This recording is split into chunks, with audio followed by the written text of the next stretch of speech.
Amma ba'du. Alhamdulillah rabbil alamin, segala puji kita panjatkan kepada Allah Subhanahu wa taala yang mempertemukan kita kembali di tempat yang insyaallah penuh berkah ini dalam keadaan sehat walafiat, tidak kurang satu apapun insyaallah. Sebelumnya minal aidin wal faizin. Maaf kalau ada kesalahan ketika isi kemarin-kemarin, mudah-mudahan dibukakan pintu maaf yang sebesar-besarnya. Melanjutkan pelajaran kita sirah Nabi besar Muhammad Sallallahu Alaihi Wasallam.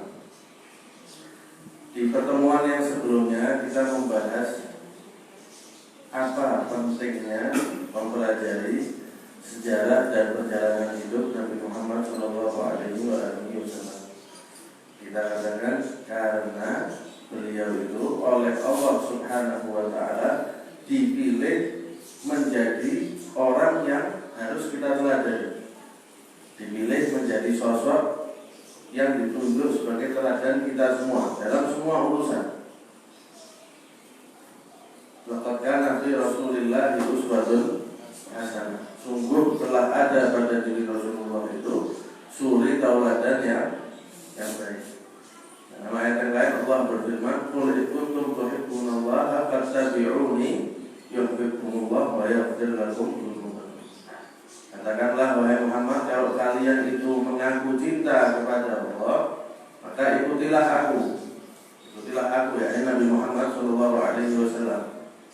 Kalau kamu mengikuti aku, yuhibbukumullah, Allah akan mencintai kalian.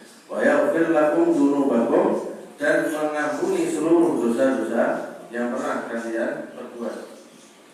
Kalau sudah kita tahu bahwa Rasulullah itu merupakan sosok yang harus kita teladani, bagaimana cara kita meneladani Rasulullah kalau tidak kita pelajari melalui sirah beliau, melalui jalan hidup beliau, melalui sejarah beliau Sallallahu Alaihi Wasallam.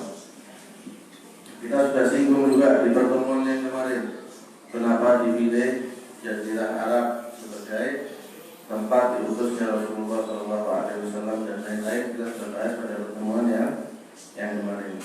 Pertemuan yang sekarang, sebelum kita masuk kepada sirahnya Rasulullah, ada hal yang cukup penting yang oleh Syekh Muhammad Ramadan Al-Buti ini dijadikan mukadimah, dijadikan pembuka awal sebelum masuk ke pelajaran sirahnya Rasulullah Sallallahu Alaihi Wasallam. Ringkasnya begini, kita ringkas saja. Beliau mau menjelaskan hubungan Rasulullah, hubungan agama Islam dengan agama-agama sebelum Islam. Hubungan Rasulullah dengan nabi-nabi sebelum Nabi Muhammad Sallallahu Alaihi Wasallam. Jadi semua nabi dan rasul itu diutus, pada dasarnya diutus dengan agama yang satu. Diutus dengan agama yang satu. Jadi agama terbagi kepada dua komponen. Yang pertama ada sisi akidah, yang kedua ada yang namanya syariat. Kalau dari sisi akidah, semua nabi mulai dari Nabi Adam sampai Nabi Muhammad SAW itu sama. Yang disampaikan dari zaman dulu sampai zamannya Rasulullah itu supaya manusia menyembah Allah Subhanahu wa taala saja tanpa mempersekutukan Allah dengan Tuhan-Tuhan yang lain. Nabi siapapun, ini yang menjadi tugas beliau dari sisi akidah. Tidak ada perbedaan sama sekali di antara semua nabi. Allah Subhanahu wa taala berfirman dalam Al-Qur'an, "Syara'a lakum minad dini ma wasa bihi Nuhan walladzina auhayna ilaika wa ma wasayna bihi Ibrahim wa Musa wa Isa an aqimud dina wa la tatafarraqu fihi." Kata Allah, sungguh telah kami jadikan kepada kalian itu, untuk kalian itu, satu agama yang sudah kami wasiatkan juga kepada Nabi Nuh sebelum kamu, juga kepada Ibrahim, kepada Musa, kepada Isa. Apa itu? agama yang diwasiatkan kepada Rasulullah dan kepada nabi-nabi sebelum beliau, an aqimud dina wa la tatafarraqu fihi, agar kamu semua itu hanya menyembah Allah dan janganlah kamu saling berselisih, bercerai-berai dalam agama. Karena itu dalam masalah akidah, dalam aspek akidah, semua agama sama. Semua nabi, bukan semua agama dalam arti Kristen betul, ya bukan ya. Tapi semua nabi dari dulu sampai Nabi Muhammad dari sisi akidah itu tidak pernah berbeda. Misinya cuma satu, mengajak manusia hanya menyembah Allah Subhanahu wa ta'ala dari sisi akidah. Tapi dari sisi syariat, dari sisi tata cara ibadah, baru para nabi itu berbeda-beda. Baru para nabi itu berbeda-beda. Karena syariat itu isinya adalah sekumpulan hukum yang bertujuan mengatur kehidupan masyarakat dan mengatur kehidupan individu. Kalau begitu, syariat ini tergantung dengan keadaan masyarakat di masa Nabi dan Rasul tersebut. Umpamanya Nabi Musa itu dari sisi akidah beliau mendakwahkan bahwa Tuhan itu hanya satu. Tapi dari sisi syariat berbeda antara syariat Nabi Musa dengan syariat Nabi Isa misalnya. Dari sisi syariat, karena Nabi Musa itu diutus kepada Bani Israel, ketika itu syariat Nabi Musa yang cocok untuk Bani Israel harus agak keras syariatnya. Harus agak keras. Misalnya, ketika kita bahas kemarin itu ada di dalam Al-Quran, kalau kaumnya Nabi Musa itu mau bertaubat, tidak cukup cuman sholat taubat 2 rakaat seperti kita, tapi mereka harus mengorbankan diri mereka sendiri. Jadi suruh, pakai kasarnya ya, suruh bunuh diri, baru diterima taubatnya. Kalau kita kampungan Nabi Muhammad setiap mau taubat suruh bunuh diri, punah sudah, punah juga, tidak ada orang sini. Ya, berbeda dengan Nabi Isa. Nabi Isa dari segi akidah beliau mendakwahkan bahwa Tuhan itu hanya satu dari sisi akidah. Tapi dari sisi syariatnya sudah berbeda lagi dengan Nabi Musa. Karena zaman Nabi Isa dengan Nabi Musa juga sudah berbeda. Kalau zamannya sudah berbeda, berarti tidak mungkin menggunakan syariat yang sama. Syariatnya berbeda.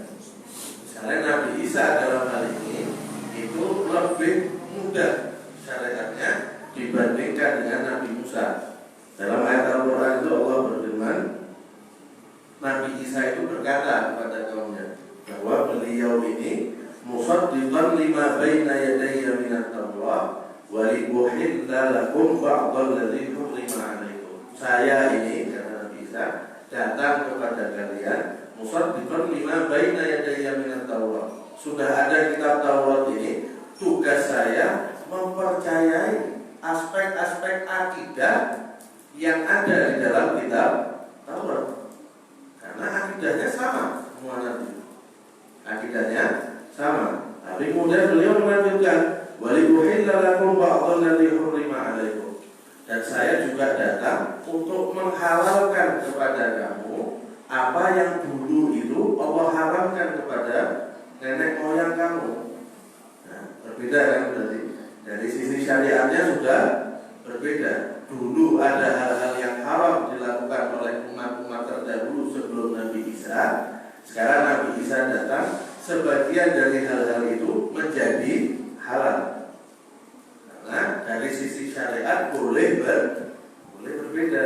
Tapi kalau dari sisi akidah, semua nabi dari yang pertama sampai yang terakhir akidahnya hanya satu, yaitu sembahlah Allah dan jangan menyekutukannya dengan sesuatu apapun.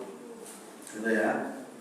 Kalau itu kata beliau ini, kata Syekh Budi ini dalam kitab ini, tidak ada namanya agama samawi yang berbeda-beda. Yang disebut agama samawi itu ya cuma satu, yaitu Islam. Islam, agama samawi. Yang ada syariat yang berbeda-beda, gitu ya. Tapi sekarang buktinya ada agama Kristen, Nasrani, ada agama Yahudi. Nah, itu gimana? Berarti kan macam-macam agama itu. Orang Nasrani misalnya mengatakan bahwa Tuhan itu ada, ya Tuhan itu ada anaknya. Katanya dari sisi akidah sama. Buktinya ini berbeda. Kata beliau itu sudah dijawab oleh Allah di dalam Al-Quran. Jawabannya dalam Al-Quran itu bahwa orang-orang Yahudi, orang-orang Nasrani itu sebetulnya sudah tahu bahwa mereka keliru. Hanya saja bagian bainahum, kata Allah. Mereka itu tidak mau menolak kebenaran. Saja. Jadi dari sisi akidah seharusnya semua agama sama akidahnya. Harusnya semua agama akidahnya satu, karena agamanya juga cuma ada satu, yaitu agama Islam. Wujudnya agama-agama selain Islam sekarang ini bukan berarti akidah itu berbeda-beda, tapi pembesar-pembesar agama-agama itu dulu ketika datang kebenaran Islam, mereka tidak mau menerima. Ketika tidak mau menerima, dilanjutkan terus akhirnya sampai sekarang ini ada. Padahal aslinya akidah yang benar itu yang dibawa oleh semua nabi dan rasul, Tuhan itu hanya satu. Jelas ini ya? Mudah-mudahan jelas ya. Bukan semua agama sama, bukan semua agama sama, tapi akidah itu asalnya sama. Semua nabi dari segi akidah sama, dari segi syariat baru tidak sama. Kenapa kok dari segi akidah sama? Nah, ini penting juga supaya kita tidak terjerumus. Jadi sekarang ini sedang marak, sedang heboh gitu ya, soal toleransi dan lain-lain ini. Nah, ini bagaimana menyikapi toleransi? Menyikapinya ini tidak seperti ini. Toleransi itu bukan mengatakan agama yang lain benar. Kalau kita mengatakan agama yang lain benar, keliru kita. Karena gitu, akidah itu. Jadi kita katakan agama terbagi menjadi dua aspek. Ada akidah, ada syariat. Sisi akidah itu bentuknya cuma kabar saja. Ya. Jadi seorang nabi, tugasnya dia sebagai penyampai akidah itu cuma kabarnya saja.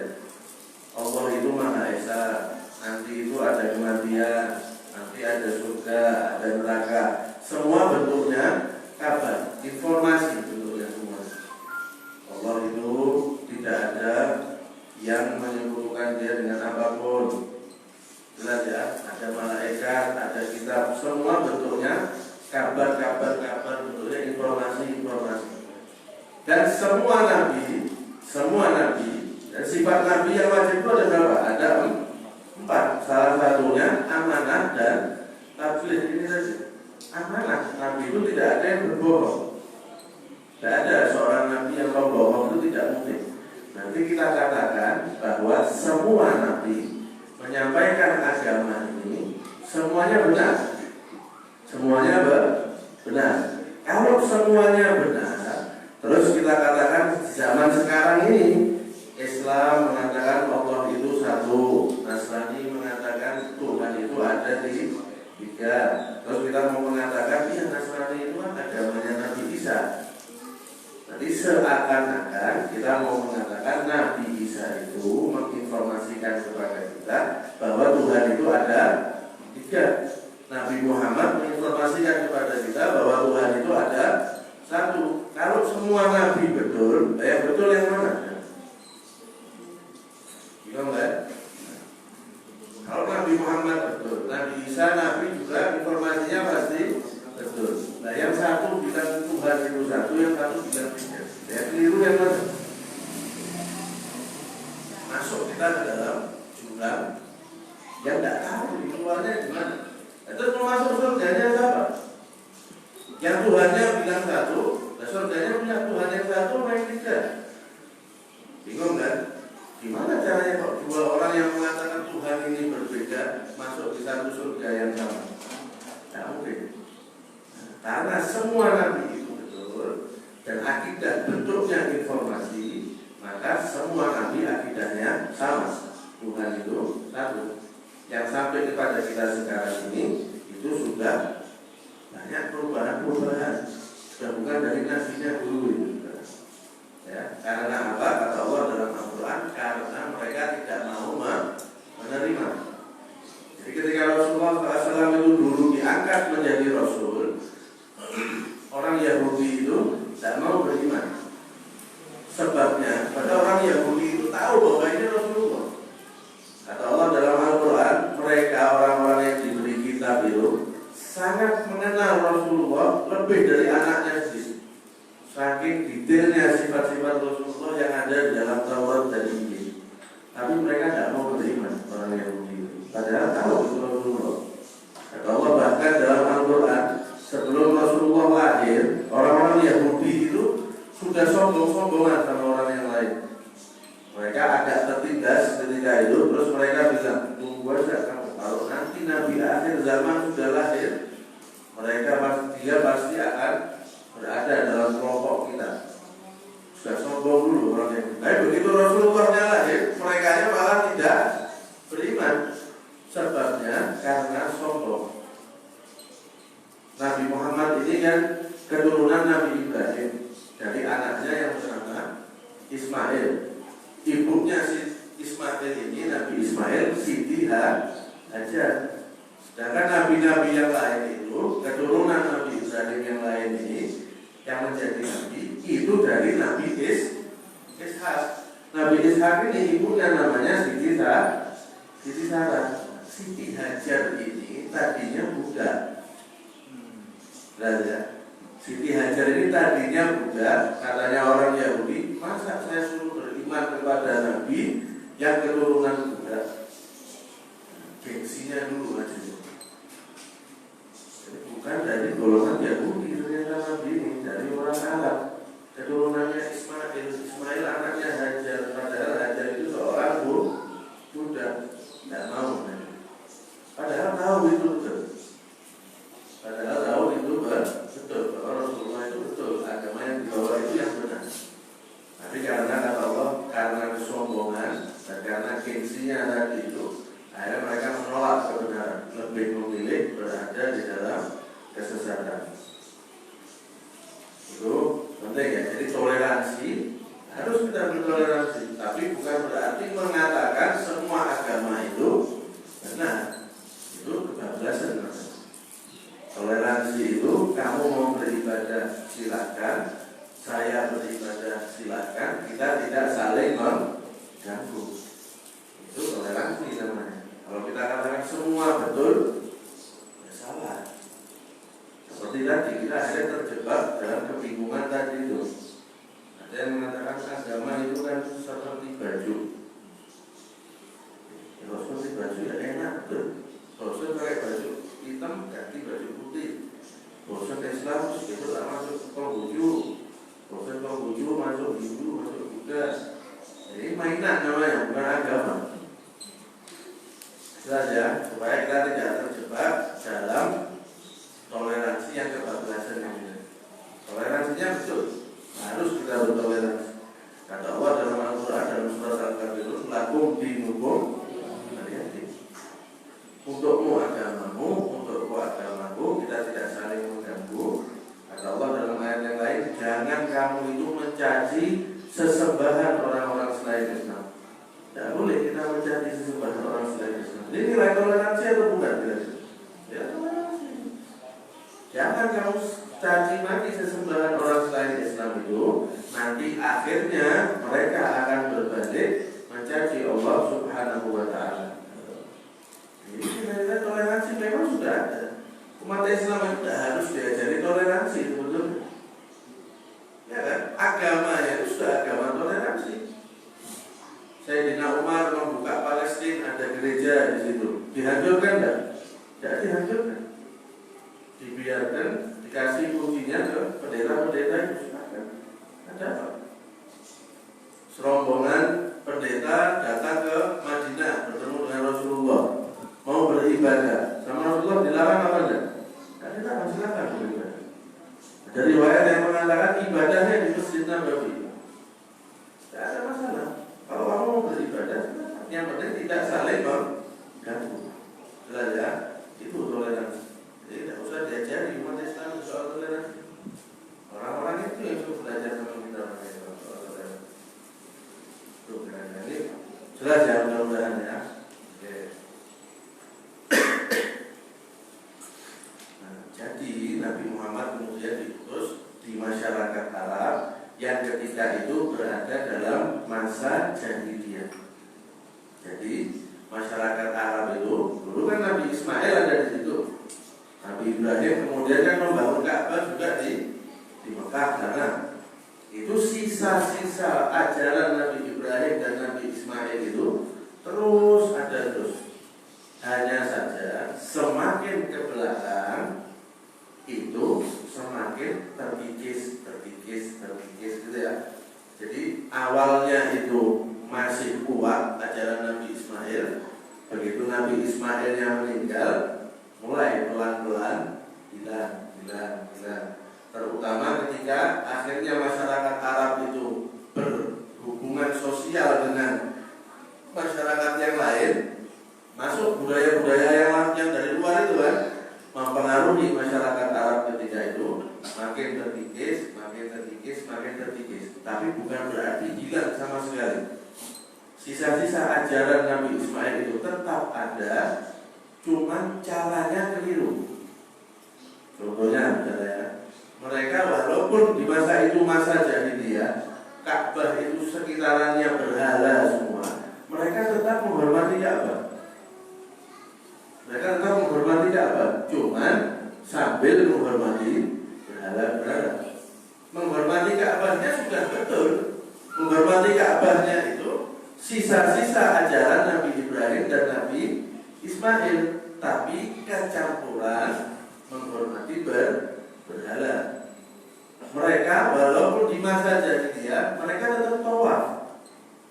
Kayak kita sekarang ini kalau kita ke Mekah, kita kan bertawaf di sekeliling Ka'bah. Mereka dari masa jahiliyah tawaf mereka itu sisa-sisa dari ajaran Nabi Ibrahim dan Nabi Ismail masih ada, cuma caranya keliru. Mereka tawaf sambil telanjang. Kan salah caranya kan. Tapi bau ajaran Nabi Ismail dan Nabi Ibrahimnya ini masih tetap ada. Mereka ini masih setia kawan orangnya. Suka membantu saudaranya, cuma caranya salah. Saudaranya disakiti satu orang, yang dibunuh satu kabilah, satu kampung diperangi semua demi membela temannya satu orang. Yang kayak gini-gininya itu inti ajarannya masih ada, tapi cara pelaksanaannya yang keliru. Nah, semakin kesini, sampai ketika mendekati diutusnya Nabi Muhammad SAW itu masa paling parahnya masyarakat Arab ketika itu. Jadi dia yang sudah sangat parah karena masanya lebih jauh dari semenjak terakhir Nabi Ismail ke masanya Nabi Muhammad itu ada yang mengatakan sekitar 500 tahun tidak ada Nabi sama sekali. Mereka 500 tahun dari peninggalan Nabi Ismail, lebih bahkan 500 tahun lebih. Dari itu sampai kepada Nabi Muhammad lebih dari 500 tahun itu kira-kira sudah jadi apa masyarakat Arab ketika itu? Sudah semakin tipis sisa-sisa ajaran Nabi Ismail dan Nabi Ibrahim. Jadi 500 tahun itu, secara rata 500 tahun itu jarak antara Nabi Isa dengan Nabi Muhammad. Jadi antara Nabi Isa dengan Nabi Muhammad itu sama sekali tidak ada Nabi selama kurang lebih 500 tahun. Kalau Nabi Ismail lebih lama lagi berarti dari itu. Ya, itu tidak ada Nabi. Semakin parah. Bahkan seperti kita katakan tadi, ketika masyarakat Arab mulai berhubungan sosial dengan masyarakat yang lain, masuk budaya-budaya luar, masuklah kerusakan ke masyarakat Arab. Nah, kita kan bertanya-tanya, kita kalau membaca sejarah, kita mesti tahu, oh ada berhala, ada yang namanya Hubal, ada yang namanya Lata, ada yang namanya Uzza. Apa awalnya berhala ini masuk ke Mekah? Apa awalnya berhala ini disembah oleh masyarakat Arab? Awalnya ada seorang bernama Amr yang merupakan moyang dari Bani Khuza'ah. Dia pergi berdagang. Biasa orang Arab kan pergi berdagang. Maka dalam ayat itu li'ila fi Quraisyin ila fihim kahata syita'i wa shaib, itu menceritakan perjalanan dagangnya masyarakat Quraisy. Nah, pergilah si Amr ini tadi berdagang dia, Amr bin Luhai. Dia pergi berdagang keluar Arab. Ada yang mengatakan ke Syam, dia pergi berdagang. Sampai di sana dia melihat orang-orang ini kok menyembah patung. Dia tanya sama orang di daerah situ, ini kamu ini menyembah apa? Apa yang kamu lakukan? Kamu kok menghormati batu-batu ini, patung-patung ini? Oh iya, ini kita sembah patung-patung ini. Kalau kita musim kering, kita berdoa sama patung ini minta hujan turun. Kalau kita dalam keadaan susah, kita berdoa sama patung ini, kita langsung mendapat pertolongan. Kata orang-orang Syam ketika itu. Tertarik Amr ini. Kata Amr, saya dikasih satu, saya minta satu. Tak bawanya ke Arab supaya nanti orang-orang itu menyembah patung ini juga. Dikasih patung satu yang namanya Hubal, dibawa ke Arab, kemudian dia mengajak orang-orang sekitarnya dia untuk menyembah Hubal ini yang dia bawa dari Syam. Nah ini asal mulanya penyembahan berhala di Jazirah Arab. Seorang bernama Amr bin Luhai pergi berdagang ke Syam, melihat orang-orang Syam ketika itu menyembah berhala, kemudian dia ngambil satu, minta satu dari orang-orang itu, dibawa, ditaruh di Ka'bah untuk disembah itu. Nah, semakin kesini, semakin parah. Dan yang paling parah adalah ketika mendekati diutusnya Nabi Muhammad Shallallahu Alaihi Wasallam. Jadi bukan, tapi gini ya, jahiliyah itu, nah ini juga salah kaprah orangnya. Jahiliyah itu bukan berarti orang-orangnya bodoh, bukan berarti jahiliyah itu secara ilmu, bukan mereka itu bodoh, ya, mereka bodoh karena masa ada yang nyembah berhala dari roti, kalau lapar dimakan, dan begitu habis bikin Tuhan baru. Nah ini kan orang bodoh kan. Tapi dari sisi keilmuan, ya ada yang pintar. Bukan bodoh dalam arti bodoh dulu, kan? Ada yang pintar. Yang pintar obat-obatan ada, bukan tidak ada. Tapi dari sisi hal-hal yang kayak tadi ini, mereka ini berada dalam kebodohan. Jadi, katanya Sayyidina Umar suatu kali nangis. Ditanya sama sahabatnya, Sayyidina Umar, kamu kenapa kok nangis? Nah, saya ingat hari-hari saya dulu, saya punya Tuhan dari kurma. Pas saya lapar, tidak punya makanan, Tuhan saya makan, berhala saya. Saya menangisi kebodohan saya ketika itu. Masa ada Tuhan bisa dimakan? Dari sisi itunya, mereka berada dalam kebodohan. Jelas ya? Sekarang kita masuk ke Nabi Muhammad SAW. Kita mulai dari kelahiran dan nasabnya Nabi Muhammad SAW. Beliau nasabnya adalah Muhammad bin Abdullah bin Abdul Muthalib, terus menyambung sampai ke Adnan. Kita bacakan aja ya, buat tabarukan ya, biar mereka kita membaca nasabnya Rasulullah SAW. Beliau adalah Muhammad bin Abdullah bin Abdul Muthalib bin Hashim bin Abdi Manaf bin Qusay bin Kilab bin Murrah bin Ka'ab bin Lu'ay bin Ghalib bin Fihr bin Malik bin Nadir bin Kinana bin Khuzaimah bin Mudrikah bin Ilyas bin Mudhar bin Nizar bin Ma'ad bin Adnan.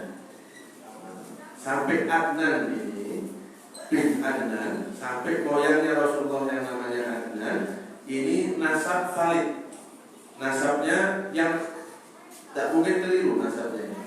Tapi dari Adnan ke atas, nah ini para ahli nasab berbeda pendapat.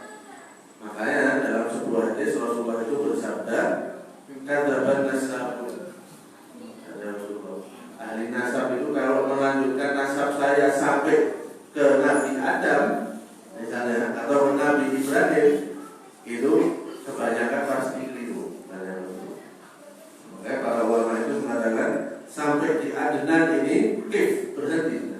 Kalau menghafalkan nasabnya Rasulullah, hafalkan sampai Adnan.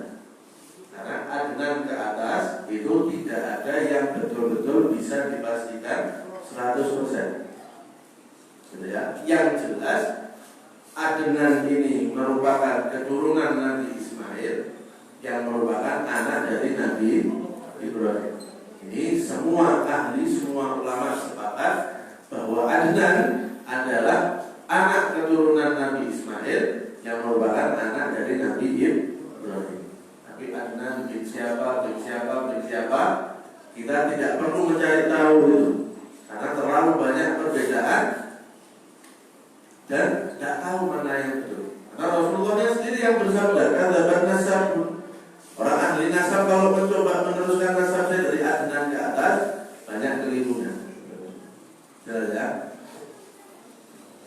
Nah, semua yang ada pada garis keturunan Rasulullah ini, semuanya adalah orang-orang yang beriman kepada Allah Subhanahu wa ta'ala, orang-orang yang selamat, orang-orang yang tidak tersentuh hal-hal buruk yang ada pada masa-masa jahiliyah.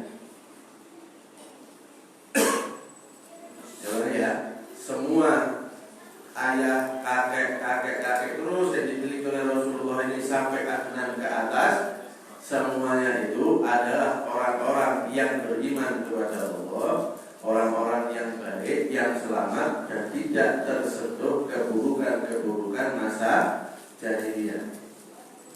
Itu ada hadisnya.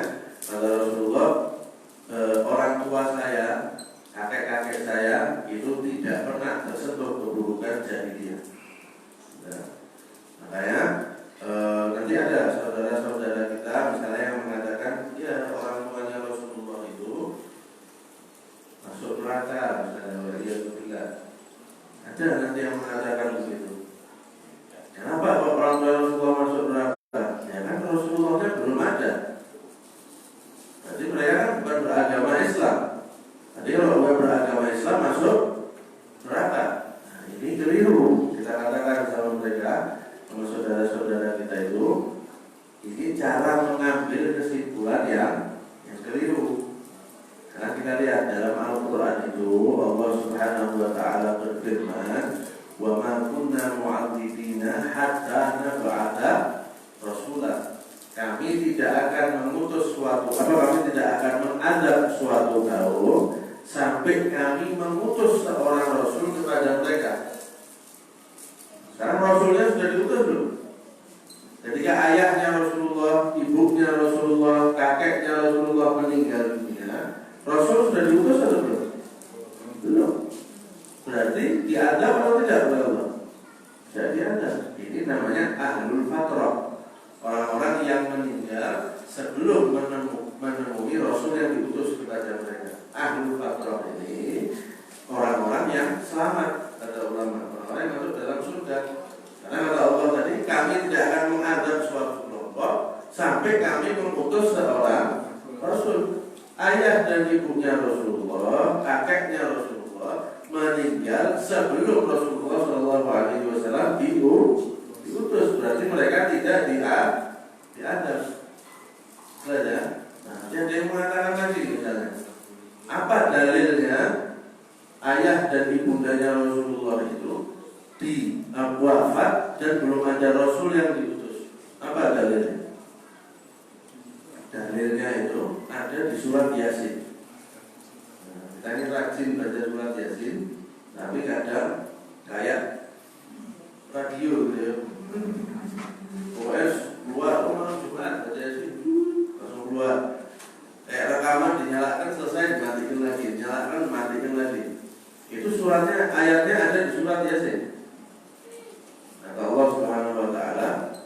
kamu itu wahai Muhammad litunzira qauman ma unzira aba'uhum fahum ghafilun.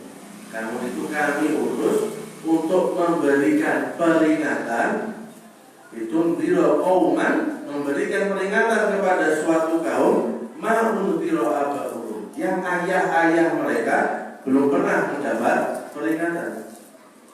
Maka ghafilun, karena itu mereka ghafil, lalai dari Allah Subhanahu wa ta'ala. Berarti kaumnya Rasulullah sebelum Rasulullah diutus sudah pernah bertemu Rasul belum? Belum pernah. Ma unziru aba'uhum, ayah-ayah mereka belum pernah mendapat peringatan dari Rasul. Berarti ini termasuk ahlul fatrah. Ya, di banyak ulama yang mengarang soal orang tuanya Rasulullah ini. Nah, banyak saudara-saudara kita juga yang mengatakan ayah dan ibunya Rasulullah ini masuk dalam neraka oleh Allah.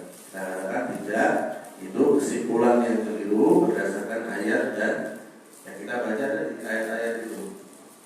Ada lagi misalnya Allah Subhanahu wa ta'ala berfirman, wa taqallubaka fis sajidin, dan kami senantiasa mengawasi kamu bahkan ketika kamu itu berpindah-pindah dari rahim, dari sulbinya orang-orang yang senantiasa sujud kepada Allah Subhanahu wa ta'ala.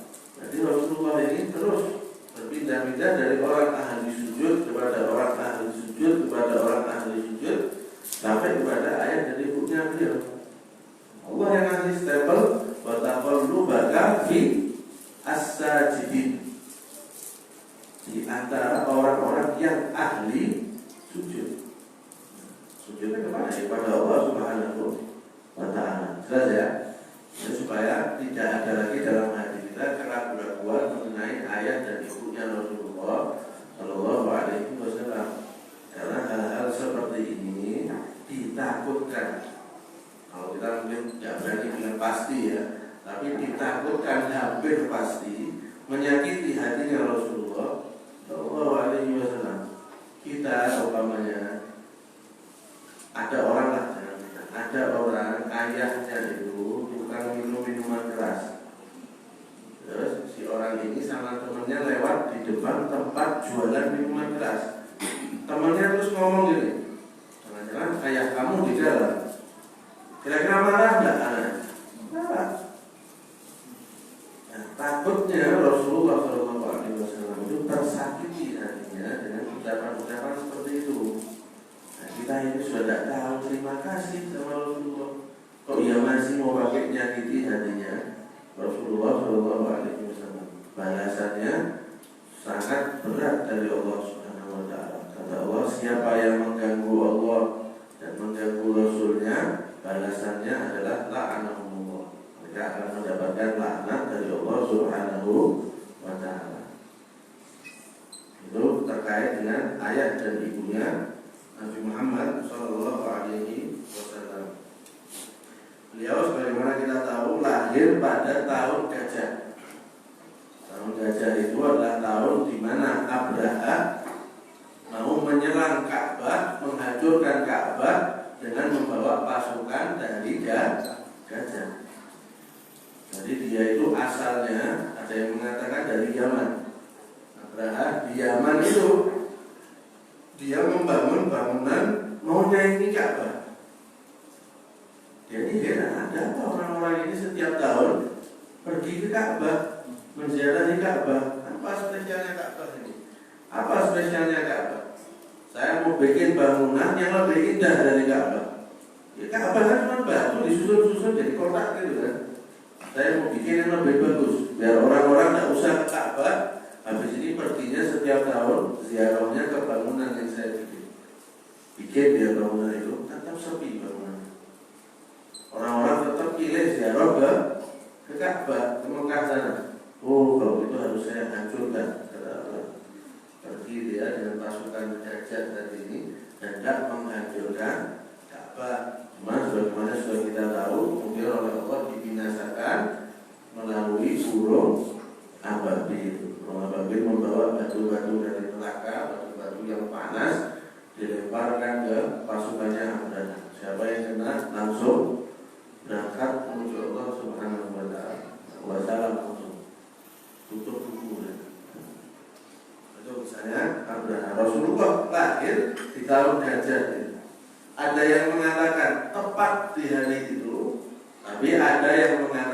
tidak tepat di hari penghancuran Abraha, bukan, tapi masih di tahun yang sama. Tahun itu dinamakan tahun gajah. Rasulullah lahir di tahun itu. Dan terjadi perbedaan pendapat mengenai tanggal tepatnya Rasulullah SAW lahir. Ada yang mengatakan tanggal 8, ada yang mengatakan tanggal 9. Tetapi yang paling kuat riwayatnya mengatakan Rasulullah SAW lahir pada hari Senin tanggal 12 Rabiul Awal. Lahir sebelum fajar Rasulullah itu. Jadi kira-kira waktu sahur gitu ya. Waktu sahur Rasulullah SAW lahir dekat-dekat fajar pada hari Senin tanggal 12 Rabiul Awal di tahun gajah. Ketika Rasulullah lahir dalam keadaan yatim, tidak punya ayah Rasulullah ketika lahir. Karena ayahnya Rasulullah Abdullah bin Abdul Muthalib ini wafat. Dan Rasulullah masih berada dalam kandungan Siti Aminah. Ada yang mengatakan kandungannya baru berusia 2 bulan, ada yang mengatakan 6 bulan. Tapi yang mana tetap Rasulullah kehilangan ayahnya sebelum beliau lahir. Jadi beliau lahir dalam keadaan yatim. Ada orang Arab ketika itu, kalau ada anak lahir itu disusukan ke orang-orang di kampung-kampung. Ya, jadi ibunya sempat, Siti Aminah itu sempat menyusui Rasulullah. Kemudian ada yang namanya Suwaibah, itu juga sempat menyusui Rasulullah. Tapi sebagaimana adat ketika itu, Rasulullah dikasihkan ke ibu-ibu yang datang dari kampung untuk dibawa ke kampungnya dan disusui di sana.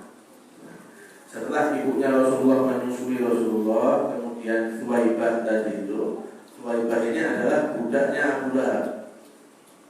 Abu Lahab ketika dikabari oleh budaknya si Suwaibah ini bahwa Nabi SAW sudah lahir, Abu Lahab sama ayahnya Rasulullah yang kakak adik. Ketika Rasulullah lahir, Suwaibah datang ke Abu Lahab, selamat ya kamu dapat ponakan baru. Apa itu ya? Selamat ya kamu dapat ponakan baru, laki-laki lagi. Ketika itu kan kalau anak laki lebih orang dulu zaman jahiliyah anak perempuan dianggap aib.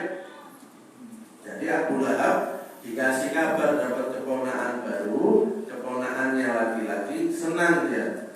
Kemudian dia bilang, Suwaibah, kamu saya merdekakan. Saking senangnya Abu Lahab, Suwaibah ini dimerdekakan sama Abu Lahab.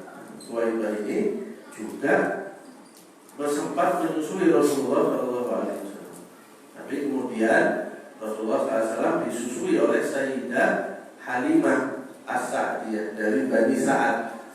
Jadi ketika itu datang rombongan ibu-ibu dari kampung gitu. Datang rombongan ibu-ibu ke Mekah mau cari anak yang mau disusui. Memang itu profesinya mereka. Profesinya mereka memang menyusui anak-anak yang baru lahir. Setiap ditawari Rasulullah tidak ada yang mau. Ya, ini anak yatim kok. Siapa yang membayar berapa ibunya ini kalau saya susui? Sudah saya rugi air susu. Kalau saya susui anak saya sendiri. Jadi, kalau ini anak yatim, siapa yang bayar saya? Saya bayar berapa orang tuanya ini? Tidak ada yang mau. Sampai akhirnya tidak ada siapa-siapa kecuali Sayyidah Halimah. Akhirnya Sayyidah Halimah menerima Rasulullah SAW. Jadi ketika dilihat ini kayaknya bukan bayi sembarangan. Kok sudah ada cahayanya dan lain sebagainya, diterima sama Sayyidah Halimah. Dan itu merupakan pilihan yang tepat. Jadi diceritakan dalam sejarah itu, Sayyidah Halimah ketika jalan dari kampungnya ke Mekah itu ketinggalan rombongan. Soalnya naik keledainya kurus kering. Bawa kambingnya kurus kering. Punya anak-anak saking tidak punya apa-apa untuk dimakan Sayyidah Halimah ini, air susunya sendiri tidak keluar. Saking dia tidak dapat asupan apa-apa untuk dirinya sendiri. Nyusui anaknya tidak bisa, mau mengandalkan susu kambing juga tidak bisa, kurus kering. Keledainya juga kurus kering. Gimana ya? Tapi tetap harus cari uang. Ya sudah, akhirnya tetap pergi ke Mekah, ngambil Nabi Muhammad SAW. Ketika itu diceritakan setelah ngambil Rasulullah SAW dibawa pulang ke kampungnya, rombongannya yang ketinggalan Sayyidah Halimah. Jadi yang tadinya keledainya jalannya lemah, pelan, gara-gara kurus, keledainya langsung ngebut. Karena berkahnya Rasulullah SAW, kambingnya yang kurus kering jadi kambing paling sehat di kampungnya. Sayyidah Halimah yang tadinya kurus kering sehat. Anaknya yang tadinya nangis tidak punya susu karena ibunya tidak dapat asupan apa-apa, jadi kenyang sekarang karena Sayyidah Halimahnya sehat. Rumahnya Sayyidah Halimah jadi penuh berkah karena ada Rasulullah Shallallahu Alaihi Wasallam. Berkah itu ada berkah, ada. Tahu dari mana ada berkah? Dari Al-Quran, dari Allah Subhanahu Wa Taala. Jadi tabarukan dari apa bahasanya tabarukan? Yang ambil berkah, ngalap berkah itu ada. Dicontohkan dalam Al-Quran. Di mana? Nah, ini di kisahnya Nabi Zakaria dan Siti Maryam. Ketika itu Nabi Zakaria masuk ke kamarnya Siti Maryam. Dilihat, ini kamarnya Siti Maryam ini terkunci. Tidak ada yang megang kuncinya kecuali Nabi Zakaria. Jadi yang ngasih makan, ngantarkan makanan, Nabi Zakaria sendiri. Ngantarkan minuman, Nabi Zakaria yang ngantarkan minuman. Soalnya kamarnya terkunci, dipingit Siti Maryam ini, tidak ada yang megang kunci kecuali Nabi Zakaria. Suatu ketika Nabi Zakaria masuk ke kamarnya Siti Maryam, dilihat, kok sudah ada makanan. Ditanya, ya Maryam, anna laki hadza? Dari mana ini? Kata Nabi Zakaria. Kunci saya yang pegang, Pak.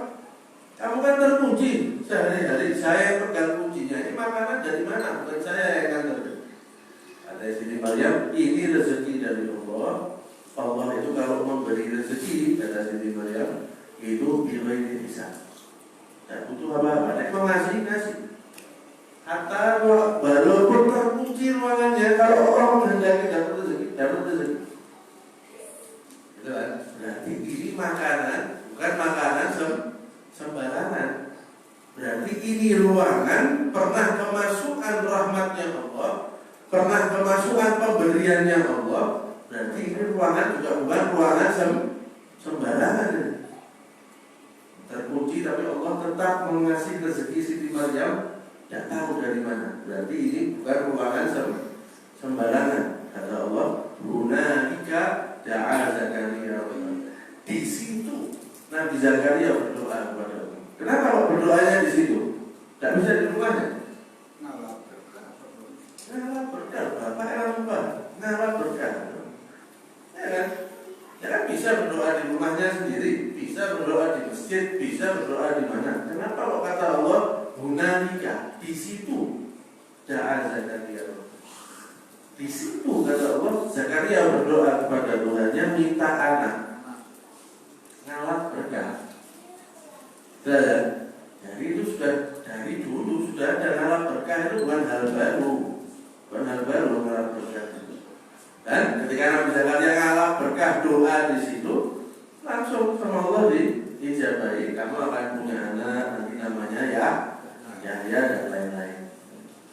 Ini Siti Halimah, Sayyidah Halimah ini seperti itu juga, kecipratan berkahnya Rasulullah Shallallahu Alaihi Wasallam. Jadi rumahnya menjadi rumah yang paling berbahagia, menjadi ternaknya itu ternak yang paling sehat dan lain-lain. Keluarganya menjadi keluarga yang betul-betul mendapatkan kebaikan yang banyak. Nah, di waktu Rasulullah SAW itu ditinggal bersama Siti Halimah, itulah terjadi kejadian pembelahan dadanya Rasulullah Shallallahu Alaihi Wasallam. Nah, ada yang mengatakan ketika itu umurnya Rasulullah dalam sejarah itu kurang lebih 4 sampai 5 tahun, antara 4 dan 5 tahun. Nah, Rasulullah sedang main dengan teman-temannya di situ. Tahu-tahu malaikat Jibril datang, bentuknya laki-laki, menyerupai seorang laki-laki. Langsung Rasulullah ini diambil, kemudian ditidurkan dibelah dadanya, dikeluarkan segumpal darah gitu ya, dikeluarkan seperti segumpal darah oleh malaikat Jibril, dicuci, kemudian dimasukkan lagi. Nah, ada yang kemudian orang berkomentar, oh itu yang dikeluarkan dari Rasulullah itu sifat-sifat jelek dikeluarkan, dicuci, dimasukkan lagi. Tapi katanya para ulama yang lebih detail lagi pemahamannya, Rasulullah itu tidak punya kejelekan. Rasulullah itu tidak punya kejelekan. Katanya Syekh Buti dalam kitab ini, yang dikeluarkan itu kebaikan, dicuci supaya semakin baik.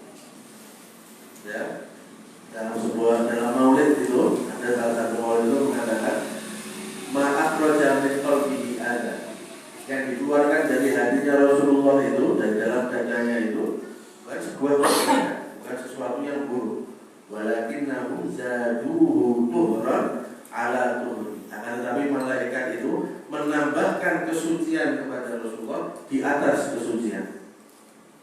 Jadi bukan mungkin Rasulullah dikeluarkan sifat buruknya, tidak ada. Rasulullah itu sempurna. Kata sahabatnya Rasulullah, Hasan bin Thabit. Hasan bin Thabit ini spesialisasinya dia sahabat yang tugasnya bersyair. Rasulullah ini senang sama syair-syairnya Hasan bin Thabit. Beliau mengatakan, khuliqta mubarra'an min kulli aibin. Kamu itu wahai Rasulullah diciptakan tidak ada aibnya sama sekali, tidak punya kekurangan sama sekali. Ka'annaka qad khuliqta kama tasya'. Seakan-akan engkau ini diciptakan, tercipta menurut kehendakmu sendiri.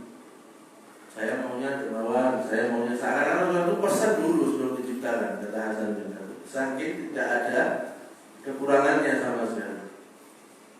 Itu jadi pembelahan dada ini pun juga bukan mengeluarkan sesuatu yang buruk dari Rasulullah, tapi menambahkan kebaikan di atas kebaikan. Ini sampai jam berapa ya? Jam 9 nanti pertanyaan. Oh gitu ya. Takutnya sudah ada jam subuh.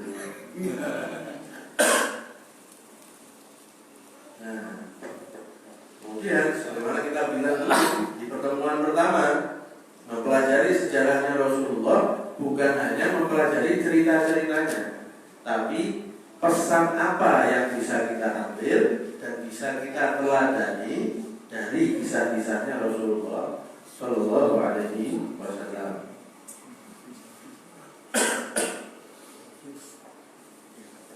Yang pertama, Syekh Muhammad Said Ramadan Al-Buti ini mengatakan di sini bahwa dari untayan nasabnya Rasulullah itu, urutan nasabnya Rasulullah itu, terlihat bahwa Rasulullah ini lahir dari keluarga yang terhormat, lahir dari keluarga baik-baik, lahir dari keluarga yang mulia. Rasulullah SAW sendiri bersabda dalam hadisnya bahwa ketika Allah menciptakan semua makhluk ini kemudian terbagi menjadi dua bagian. Kata Rasulullah, dari dua bagian itu saya berada di kelompok yang paling baik. Nah, kemudian beliau mengatakan yang paling baiknya itu adalah Quraisy, yang paling baiknya adalah Hashim. Bani Hashim, suku Quraisy ini dari tempatnya Rasulullah Shallallahu Alaihi Wasallam. Kemudian ini digarisbawahi oleh Syekh Al-Buti dalam kitab ini. Wa'lam, ketahuilah anna muqtada mahabbati Rasulillah mahabbatul qaum alladzi dhahara fihim wal qabilah allati wulida fiha. Kalau memang kita ini mengaku cinta sama Rasulullah, namanya orang cinta dengan seseorang, dia pasti juga mencintai hal-hal yang terkait dengan orang tersebut. Ya, umpama anak sekarang ini misalnya senang pemain bola, yaitu rambutnya juga dibikin kayak pemain bola. Baju bola yang tulisannya nama pemain favoritnya dia itu dipakai ke mana-mana. Kalau timnya si pemain ini tanding jam 3 malam pun dia nonton. Itu namanya cinta itu begitu. Kalau kita cinta dengan sesuatu, cinta dengan seseorang, mau tidak mau, ya kita cinta dengan hal-hal yang terkait dengan dia. Nah, kalau kita cinta dengan Rasulullah, kata beliau di sini, kalau kita cinta dengan Rasulullah, seharusnya kita juga mencintai asal usulnya Rasulullah SAW. Kita mencintai kabilahnya Rasulullah, kita mencintai keluarganya Rasulullah, yang terkait dengan Rasulullah ini kita cintai. Rasulullah ini orang mana? Oh, orang Arab. Arab kita cinta. Cuman, nah ini ada cumannya. Cuman, la min haitsul afrad, bal min haitsul haqiqah al-mujarradah. Mencintainya itu bukan orang per orang. Misalnya kita katakan, kalau kamu cinta Rasulullah, kamu harus mencintai bangsa Arab. Bangsa Arab secara umum, bukan fulan bin fulan siapa orang Arab, fulan bin fulan orang Arab, bukan. Ya, tapi secara umum bangsa Arab itu kita cinta, tidak punya rasa benci dengan masyarakat Arab. Karena kalau kita lihatnya orang per orang, ya semua orang pasti punya keburukan, semua orang pasti punya kekurangan. Ya orang Arab itu kan bukan malaikat kan? Orang Arab itu kan bukan nabi dan rasul, yang orang yang bisa berbuat dosa, orang yang bisa berbuat salah. Kita tidak diperintahkan, tidak dianjurkan untuk mencintai orang per orang. Kita dianjurkan untuk mencintai bangsa Arab secara umum, karena itu adalah bangsanya Rasulullah Shallallahu Alaihi Wasallam. Kalau kita mengaku cinta dengan Rasulullah, otomatis kita cinta dengan bangsanya Rasulullah, tempatnya Rasulullah lahir, keluarganya Rasulullah, sahabatnya Rasulullah, yang terkait dengan Rasulullah itu kita cinta. Nah, kalau kita betul-betul cinta dengan Rasulullah Shallallahu Alaihi Wasallam, tapi sekali lagi bukan mencintai per individu, tapi mencintai masyarakat Arab, suku Quraisy secara umum. Ya, karena tadi itu kalau kita mau individu orang per orang, pasti setiap orang itu punya kekurangan. Ada yang menyimpang, ada yang ini, ada yang itu. Tapi secara umum kita cinta dengan mereka. Pelajaran yang kedua adalah apa sih rahasianya Rasulullah SAW itu lahir dalam keadaan yatim, tidak punya ayah, baru diurus kakeknya sebentar, kakeknya juga ikut meninggal. Baru mau diurus ibunya sebentar, ibunya juga ikut meninggal. Akhirnya yang urus pamannya. Apa rahasia, apa hikmah dari kejadian itu? Kata beliau, itu bukan sesuatu yang kebetulan. Rasulullah lahir dalam keadaan yatim, tidak lama ibunya meninggal, tidak lama kakeknya meninggal. Itu memang sesuatu yang sudah dipersiapkan oleh Allah. Ada hikmah yang mau Allah tuju dari hal itu.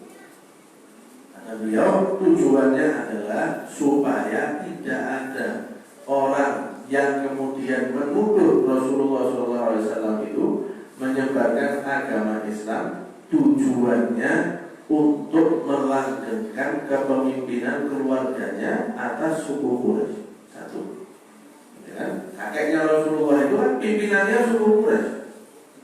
Ya, takutnya kalau Rasulullah itu kemudian masih punya ayah, masih punya kakek sampai besar, kemudian mengatakan dirinya ini nabi, nah orang-orang bisa nuduh, oh dia nyebut dirinya nabi supaya tetap dia nanti yang jadi pemimpin Quraisy. Siapa yang bisa nyanyi nabi?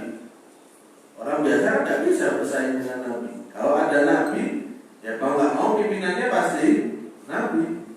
Nah, kalau dia masih punya keluarga, kalau dia masih diasuh kakeknya yang merupakan pimpinan suku Quraisy, ini bisa jadi strateginya beliau untuk melanggengkan kekuasaan Quraisy ini supaya tetap di keluarganya, supaya tidak ada tuduhan-tuduhan itu ayahnya meninggal, kakeknya juga meninggal.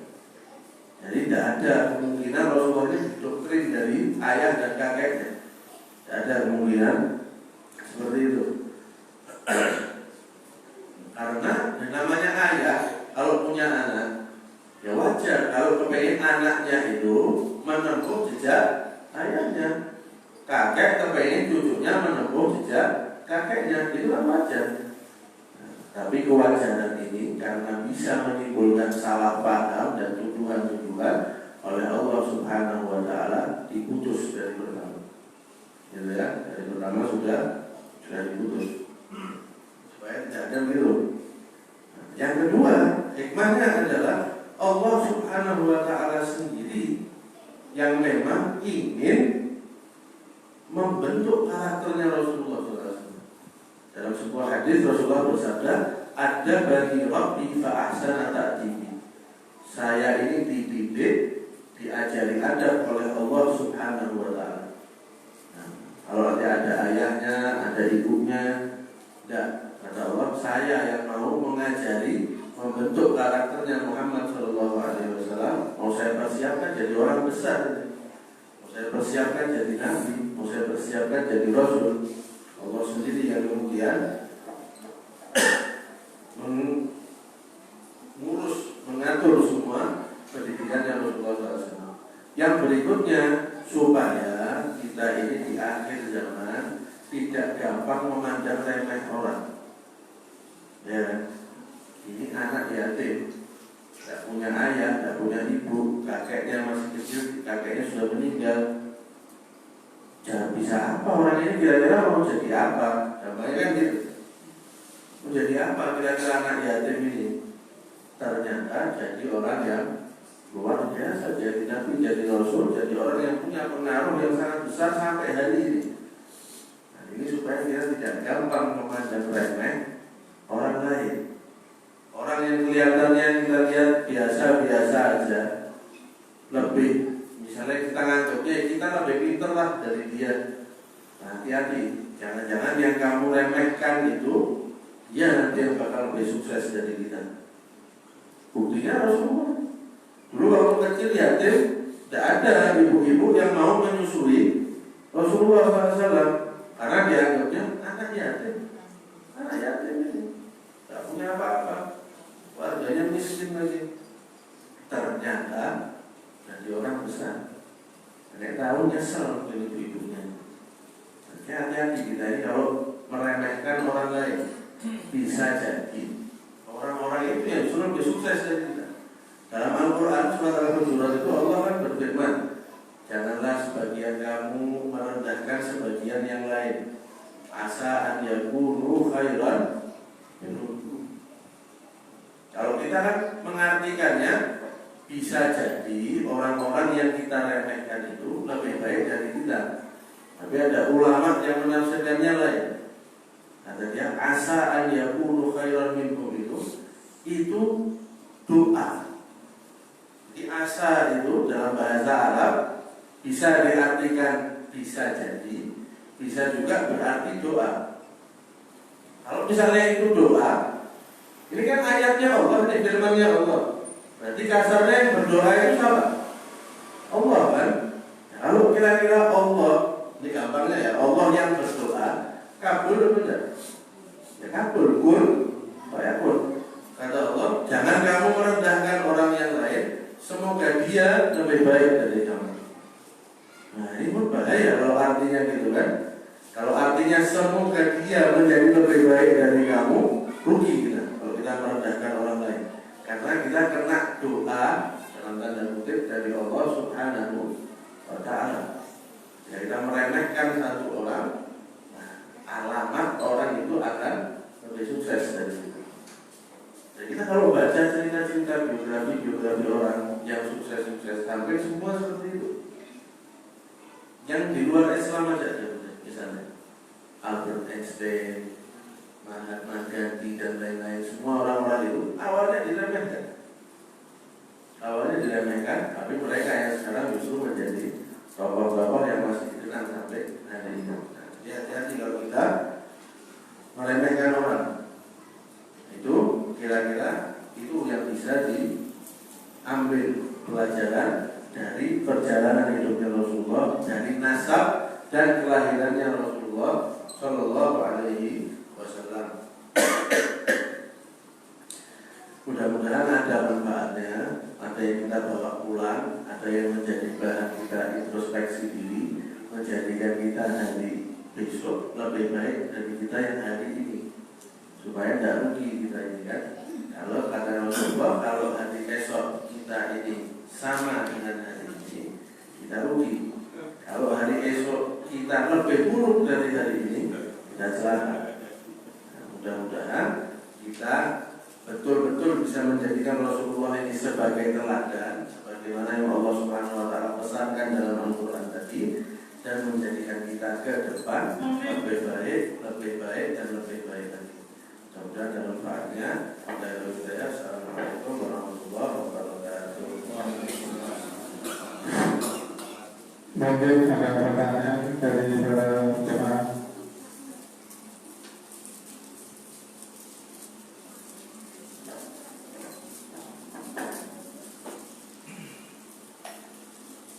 Monggo tinggal ajeng tanglet